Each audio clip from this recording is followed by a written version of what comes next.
think I've made a video about this before, or at least brushed up on the idea of this concept to correct issues in society, basically prevent recessions and form like a zero state of what would be acceptable human life.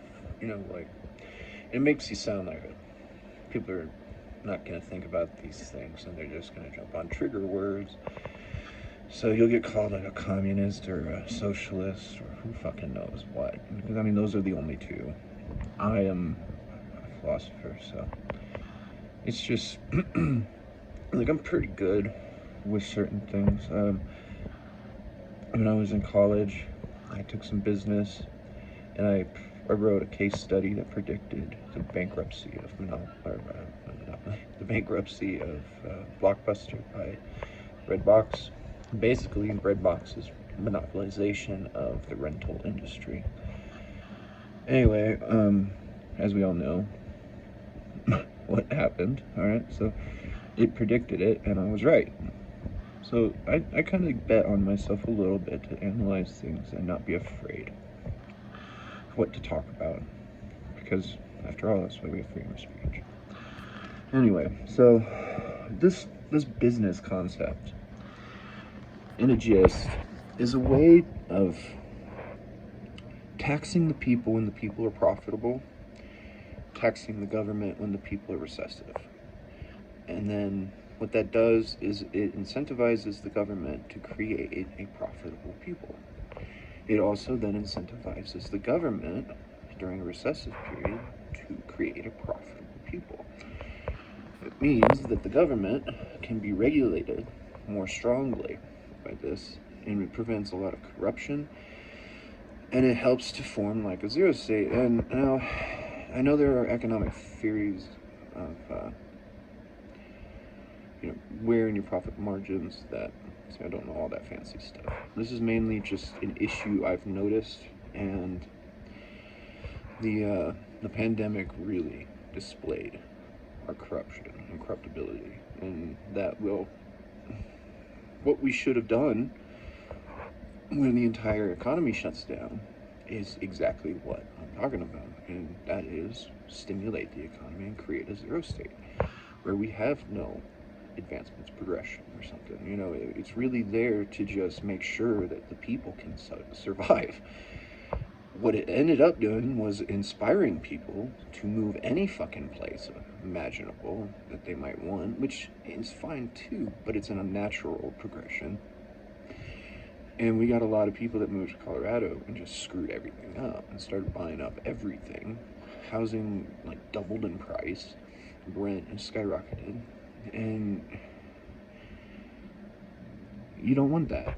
You're trying to help create a perceptibly acceptable life for people, and what is like a minimal tolerance to that would be your zero state, and then you incentivize the population to become profitable, and then that's where the government understands what it needs to do based on taxation, where to stimulate the economy, are we going to invest in people to make them more successful.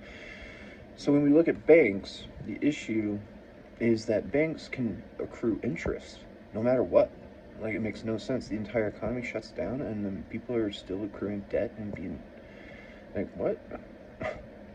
It's fucking awful. So we need a way to prevent that. And so it's the same concept. If somebody takes out a loan and they invest somewhere in the economy, that money's all going to cycle around anyway. And it's going to head right back to the banks. There's no way to look around that. That interest is printing free money in success or failure. You should only be charging if a person that takes out a loan is more successful in producing a successful margin, a profit margin, right? So that banks aren't printing free fucking money by accruing debt. Either way, regardless.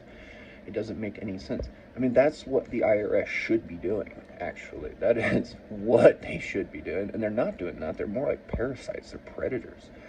They go after people and try to ruin people's lives, and it's really disgusting. that people don't understand this naturally. I don't know what it is, but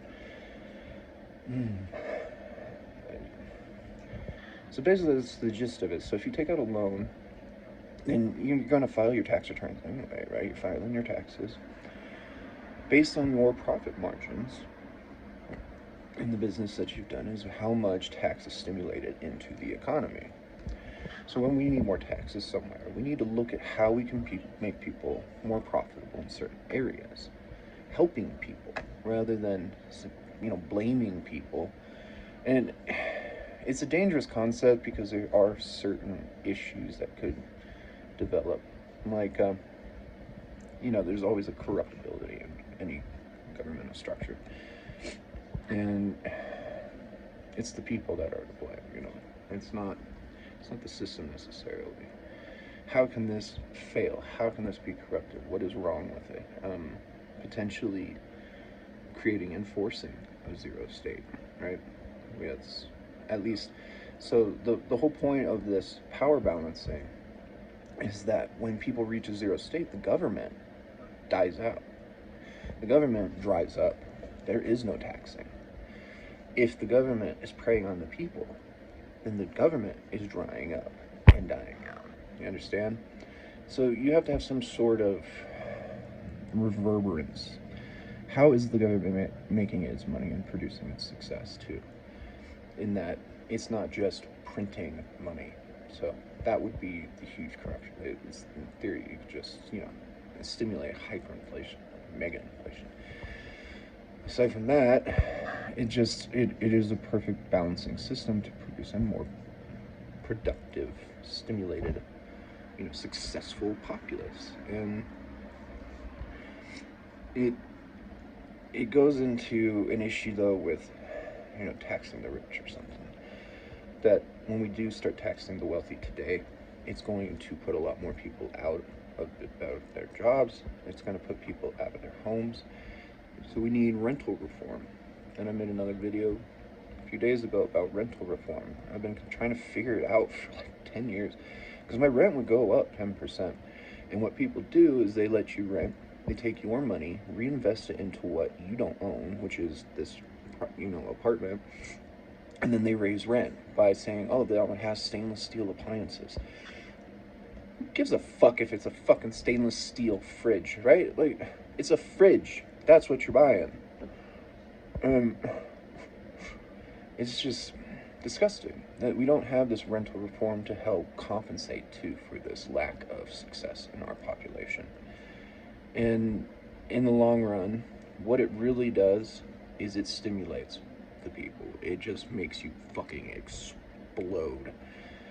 Where I too have solutions for that, but are we really worth investing in right now? I mean, it's too easy to create an empirical mindset. People are megalomaniacs. They want as much as possible, and that's how they define their lives. And the ability to think like this, is not inherent. It's not natural. So it makes me a target. People come together to say that I'm some sort of whatever label you got to blame me for thinking outside the box. These are just things that we have to consider. I would love to see a social experiment, some sort of civil experiment that we can see if I'm right or if I'm wrong. This isn't something that, like, I'm not writing a book. I'm not Karl Marx. I was trying to write a book about philosophy, about free will philosophy and designing, philosophical laws that govern all cognitive life in the universe. That's something that we have to do because that's inevitable once we expand. If we encounter other life in the universe, we need laws that are governing us through philosophy so that we aren't just any monster that we've ever written in science fiction. So anyway, this is just something to put out there that I hope will be considered. I've always said too, you need to have a fallback zone, right? You need to always maintain a state where what was successful for your past can always be, if you start failing, you can always go back to that moment to restabilize, to reapprove, and then reproof yourself, and then reapproach a correction bias for whatever we might need. Though, the more I think about it, honestly, we live in like the best time right now. We want to romanticize progress, but